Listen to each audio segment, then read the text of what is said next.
રામચરિત્ર માનસમાં સાહસી વીરોમાં શ્રી હનુમાનજી મહારાજ તો છે જ, પણ એક યુવાન પણ છે જેનું નામ છે વાલીપુત્ર અંગદ. રાવણ કેવો બળવાન છે અને છતાંય એ યુવાન રાવણની સભામાં જઈ અને હોંકારો કરીને કહે કે હે રાવણ. અને એ યુવાનનું એક કેટલું સામર્થ્ય હશે, એ એક સાહસ છે.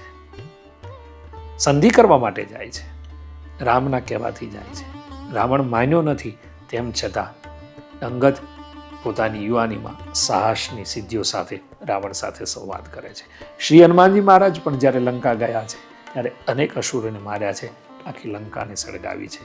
તો આજની યુવા પેઢીએ પણ સત્ય હોય ત્યાં સાહસ કરવું જોઈએ, જ્યાં સત્ય દેખાય ત્યાં સાહસ રીતે આગળ વધવું જોઈએ.